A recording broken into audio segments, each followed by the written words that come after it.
When you say they shouldn't be judged, is that a judgment? Is that a what? I'm asking everybody. When we say I shouldn't judge, is that a judgment? So these exercises that we went over, what my teachers would say is, look at the thought, whatever you're thinking. Look at the judgment. Look at it. Don't judge the judgment. Don't beat yourself up over it. We literally make ourselves feel so bad and judge ourselves so much because of something that we did or said.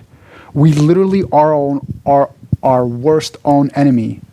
It's not the physical act or the physical saying that's really that bad. It's the aftermath, the wrath that we give ourselves that literally gives us diseases. We literally don't have to go anywhere to get cancer. We could just like think of thoughts, or feel really bad about something, and then we give ourselves cancer. We grew up when we were just really young. We got ingrained with this idea that some things are bad, some things are good, some things are right, some things are wrong. That wasn't the truth. That was our parents trying to control us so that we survive, so that we don't get in trouble. They weren't giving us the ultimate truth. They were just helping us with our behavior for a little while so that they could sleep easy and know that we would be okay. But that wasn't the ultimate truth. There is no, like when you actually stop and look at it, there are behaviors that you can do that will be harmful. But there is no like empirical bad and good. And when we're talking about judging, and when Jesus was talking about it, and this entire body of knowledge, when you're talking about judgment, it's not don't judge because it's wrong. That's not the point. The point is judge if you want to, but just know that that very much is self-inflicted suffering. Self-inflicted. He's not saying don't judge because you're hurting them, even though maybe you are hurting them. Don't judge because you're saddling yourself with this burden. You're limiting your world. You're saying, by judging, you're saying, this is the way the world needs to be, and I'm going to get mad when it isn't that way. It's self-inflicted suffering. Feel free to judge, but just know that it's painful. Isn't that sort of the negative of it? How about taking the other side? What do I do to not judge myself, but to be better? I mean, is there a right and wrong? And if there's a right and wrong, if I want to be better, live better, don't I want to do the right thing? So how do you determine what the right thing is? So I'll let you take that. I have a statement. Hold on I'm going to hold that for 1 second. Pause. I'm going to give you guys a bonus number 6 way to get present. Number 6.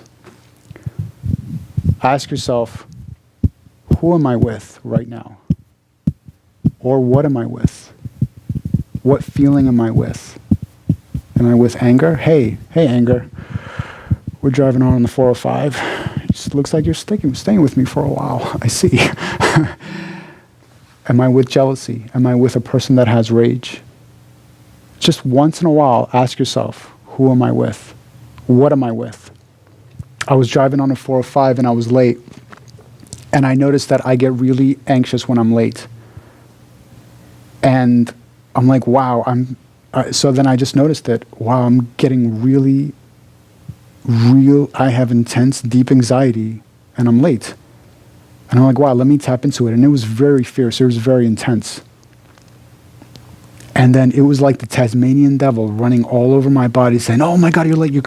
Oh my God, you got to find parking. You got to do this. I'm like, wow. And as soon as I looked at it, as soon as I discovered who I was with, this Tasmanian devil, it just stopped and looked at me, literally.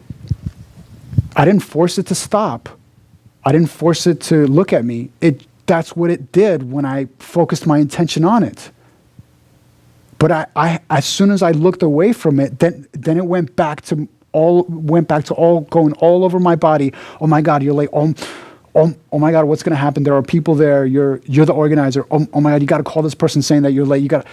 And then I looked at it again, and then it stopped, and everything became calm.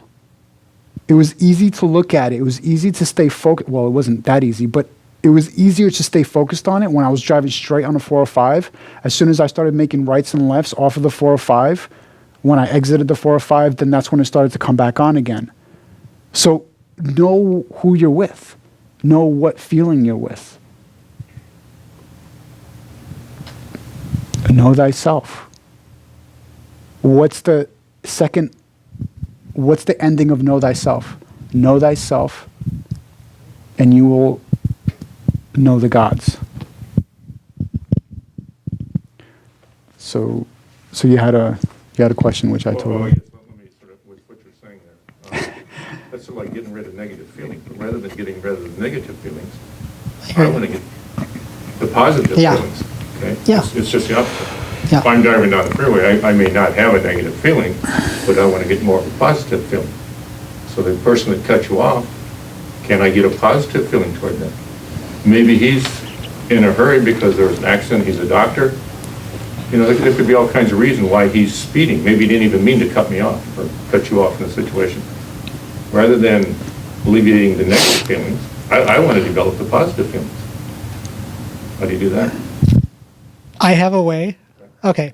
So I was kind of dumb for doing this, but when the car that I have right now, when I first got it, you know how cars are different as far as when they hit empty?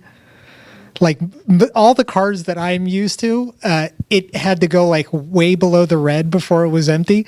But this one that I have now, not so much. And I learned that the hard way because my girlfriend and I were coming back from Thanksgiving dinner with my folks. And we decided that we were going to take PCH, you know, like nice drive. It was, I mean, it was November, but it was sunny out because we live in California and it's crazy. So we're driving and it looks like I still have a quarter tank of gas. And then all of a sudden, it, you know, putters out and we're on the side of the road. So I don't know if you remember when I was talking about it earlier, when I got up the first time and I was talking about this is where I'm at.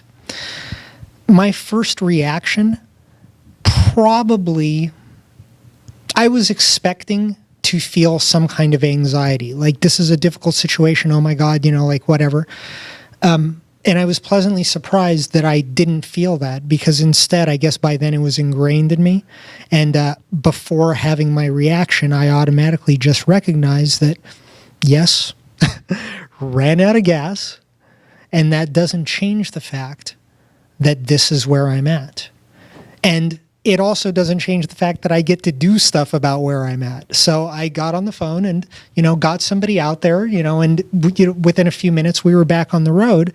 But in the meantime, something that maybe would have set me off in the past and I would have gone, oh, this is so messed up, you know, that's so stupid, whatever my internal bickering was. Instead, I cut it off by recognizing that, yeah, we got here however we got here. Now I have learned something about my car, but that doesn't change the fact that this is where I'm at. Okay, where am I? I looked around, we both looked around and realized that we were sitting on the side of PCH. It was a beautiful sunny day. The top was down. The breeze felt nice. It wasn't so bad.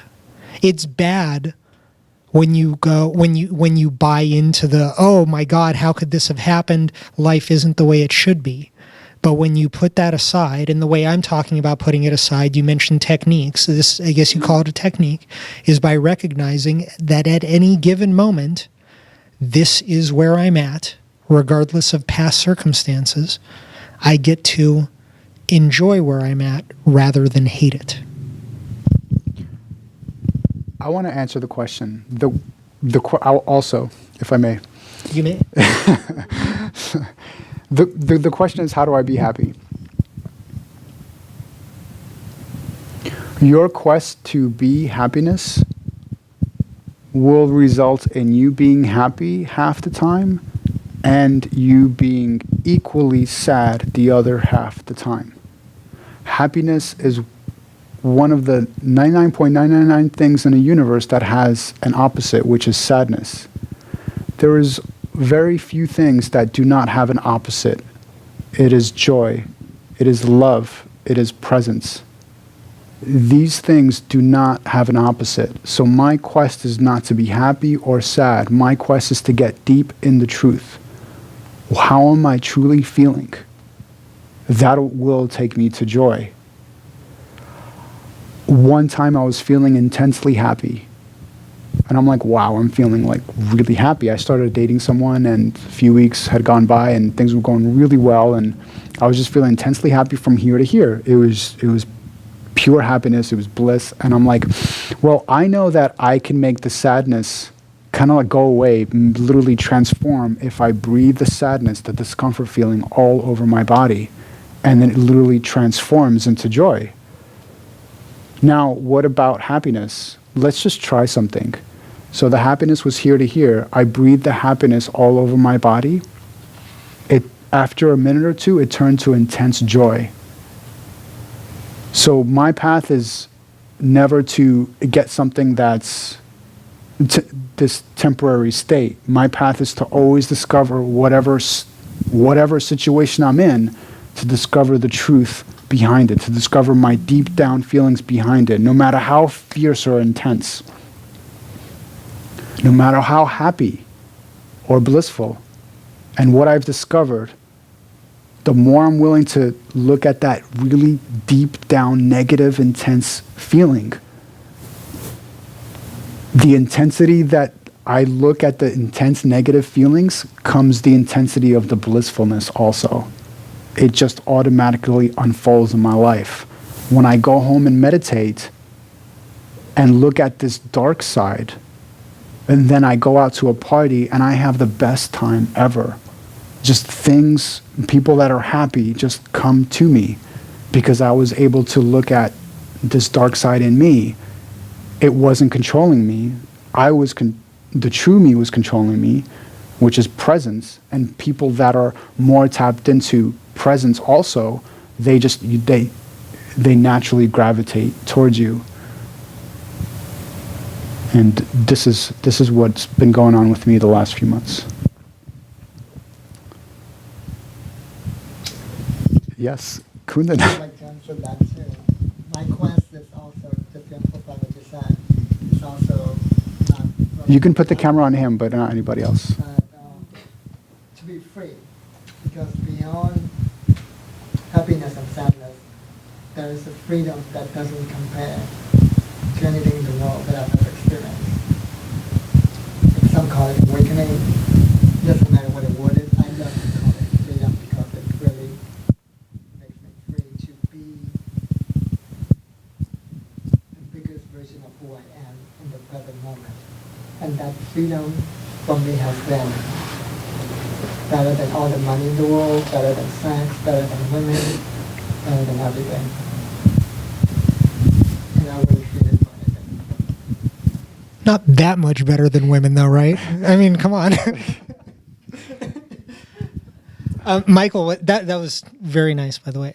Michael, what you were talking about before, I believe you had asked the question about social anxiety, and we had never really gotten it. I think to me, happiness, the thing that prevents you from happiness is a lot of times is fear. Mm-hmm. So how you think about fear, I suppose, that's what I'm kind of asking you. How you deal with overcoming those things? How do you think about it? I have a couple of answers. First off, yes, definitely fear is a major component of what's ruining my life, people's lives. Like it's that sort of invisible blanket that covers everything, and the only way to deal with it is to make it a priority in your life to deal with it. That's the only way that the work does anything for you, until there's that recognition that there's fear underneath everything and it doesn't need to be there. I've been letting it live because I've been unwilling to look at it. Until there's that recognition and that decision, in my experience, I've found that life doesn't change all that much, but that's a very empowering decision. I definitely agree with you that fear is what gets in the way so much. The way that I deal with fear, I think that all three of us are on the same page, and I think that we've all talked to our clients about it in this way, is that, and Sayad touched on it before too, you're not wrong for feeling what you feel. The analogy that I like to give often is that, if I fell off my bike and bruised my knee, would my knee be wrong for hurting? No, right? Is my heart wrong for it? When something is going on in here, there's that feeling that, oh, I shouldn't be angry or I shouldn't be feeling this way. Where's the proof? Where's the proof that I shouldn't be feeling that way? When it's not that I shouldn't be feeling that way. The fact is, bless you, the fact is that I'm scared of feeling that way because I don't know how to handle my emotions. But the reality also is when I stop being scared and I just simply allow myself to feel them the way that they do, without any judgment, without any explanation, without treating them like a curse or a problem that needs to be solved, life gets way easier because no longer am I living in fear. Living in fear is living in fear of my emotions. Like Sayad said, I'm not afraid of the situation. I'm afraid of the mental and emotional turmoil that I know I'm going to put myself through as a result of the situation. When I stop being afraid of that by recognizing, oh, that's all that was? It was this thing that was chasing me around and I don't have to be chased around by it anymore because it's really not that scary and I can handle it, then life opens up. Life gets a lot better. So that's one answer. The other answer on a much more practical level is, we're all adults. We all live in this world that, there is a spiritual side to it and we can talk about it philosophically, but there's also a part where we're all kind of curious about, well, what works? And what I've found is that with social anxiety, it definitely comes down to beliefs. It's different for every person. It's going to be very specific. It usually, one of the key ones takes the form of, it's dangerous to have attention on me.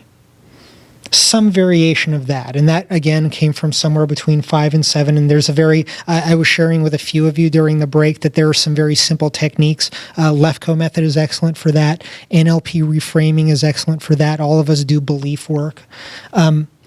Aside from doing that belief work and working with a coach, one thing that I have found is, why do I do anything? When I go somewhere, what is my actual reason for going somewhere, for doing anything that I'm doing? Before I answered that question, I think I had more social anxiety.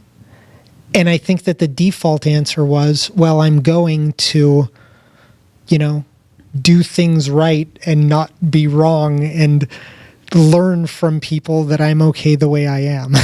I didn't know that was the answer, but somewhere in there, I think that was the answer. But by being willing to see that and saying, no, I don't want to live my life that way anymore. I don't want to show up to get evidence that I'm okay the way I am. I think I want to live my life to enjoy myself, to enjoy my life. That's my intention for when I do anything. I'm going to show up to enjoy myself, and especially if it's a group setting, to learn and to connect. And specifically when it comes to connecting, that inner turmoil that I may have had when, there was more social anxiety, just because other people seem much more well adapted, that doesn't mean anything. Almost everybody's in the same boat. Everybody wants that reassurance. Everybody wants to be liked. And what I'm finding now is that it's much easier to show up and look around the room and go, I wonder what she wants. I wonder what would make her feel better, rather than what would make me feel better. What would make her feel better? Or what is really important to him? Like, I don't want to overcomplicate it, because if you show up asking like 10 different questions, then you forget all of them, and then all of a sudden you're back where you started. But if you show up with a clear intention for everything, and for me that clear intention is I'm showing up to enjoy myself, it changes things. I have a couple of answers to that. But by the way, if anybody has to go, it's totally cool. You could get up and let's. Phew! I was so ready to get out of here. Before my answer, how are we doing on time? Let's tell the audience what time it is. Do you have your phone on? Do you have your phone on? 9:21. 9:21. Wow, that was fast. Okay, this is really important. How to conquer fear. And I'm going to interpret that as the moment. You're in the moment, and you're afraid to do something, to approach something, to take on something. Or you avoid things. Right. So, conquering fear. One way, focus on something that's real. Meaning my body is real. I am taking a step. That is a true statement. I am taking a step. When I used to be incredibly afraid of people, and I still am to a certain degree. So when I approached those two complete strangers, I was incredibly terrified. What made the fear completely go away is I focused on a part of my body. I focused on my feet. That made me incredibly grounded. That made me incredibly poised. And I spoke to them with ease.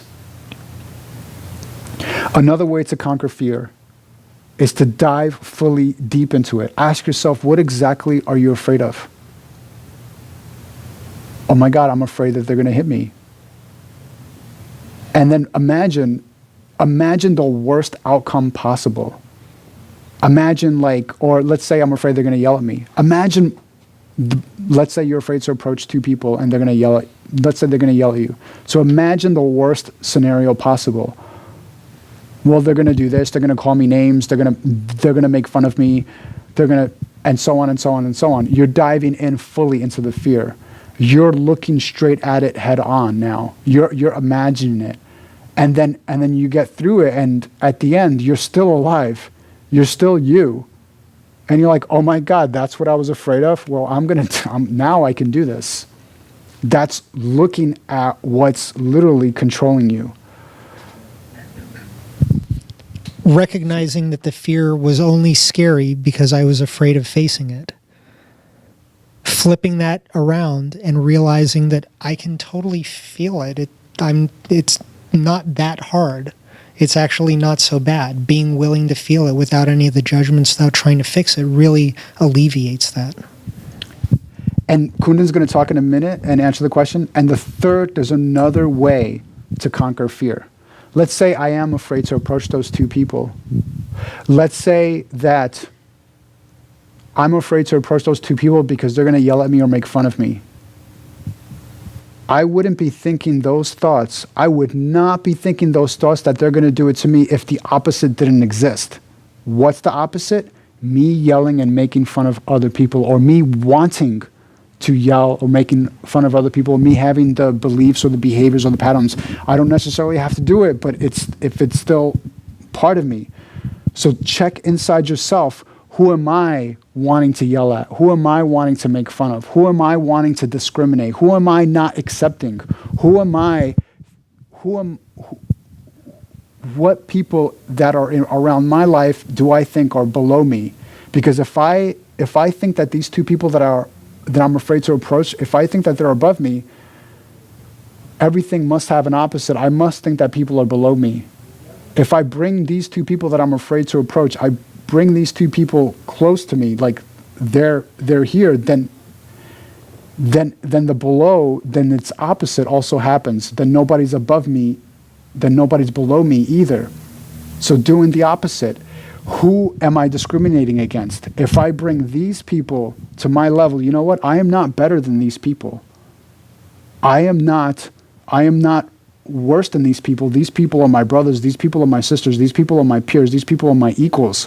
What do I feel like saying to them? Let's say if I thought that they were below me, what's the worst thing that I feel like saying to them? Don't imagine that they're your equal, but look at to what you feel, the harshest thing that you feel like saying to somebody. Because that's what you're afraid of somebody else saying to you. So 3 ways to conquer fear. 1 is to focus on something real. 2, look at the fear and look at it to the nth degree what you're afraid of, the worst thing that could possibly happen to you. Look at it. 3, to its opposite, look at what the worst thing that you could possibly do in that same scenario. Okay, Kundan, you had a... Well, as you know, as I explained in my story earlier, when I did the movement class, I did experience fear today before I approached those 2 women and gave that strange message. right?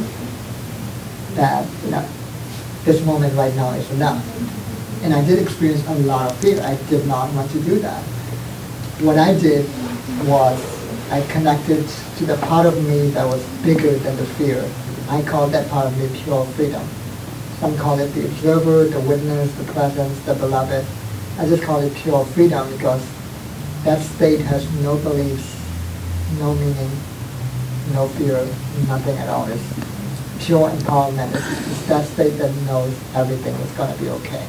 That, and of course I've done this before, that helped, and every time I do this, I do feel that amazing rush, and that helped too, knowing that I was going to feel that rush. But if you're going to do it for the first time, like just connecting to that state, like really, really helps.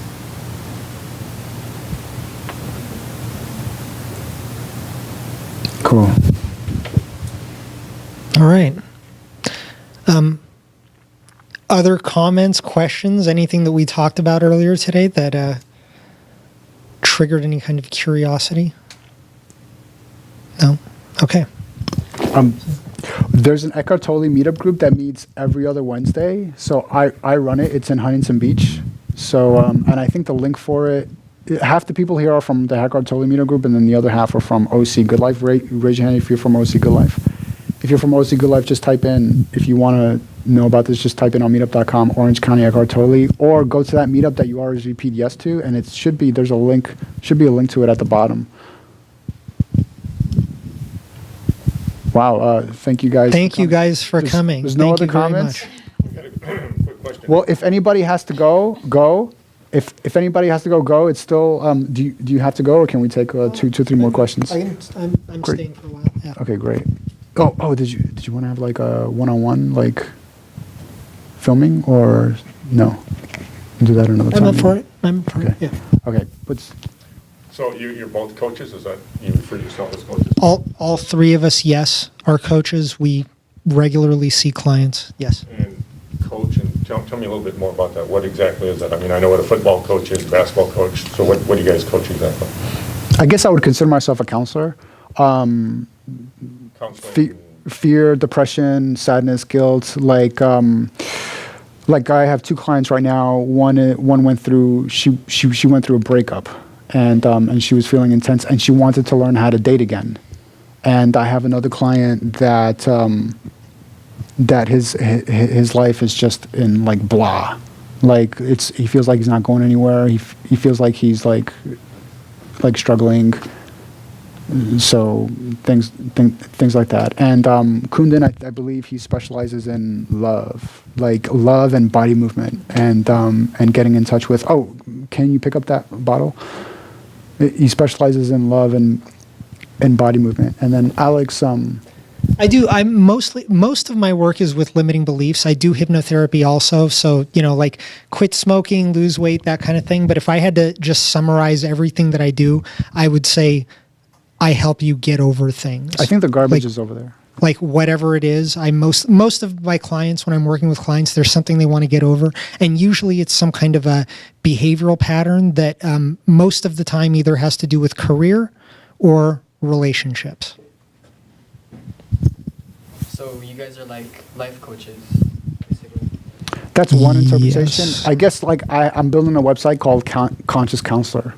Life coach has a connotation to it. So counselor is good.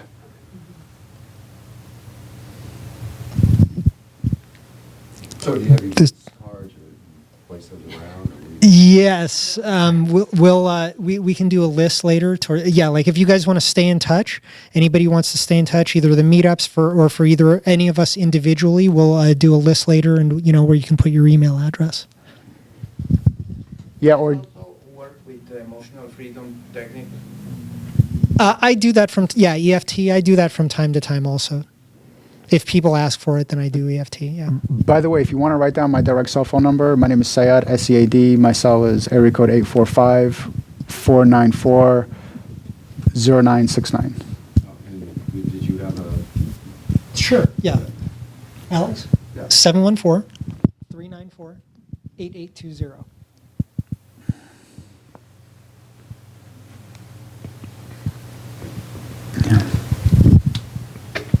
All right, you guys. Well, this was wonderful. Thank you very much for coming. Thank you even more for staying.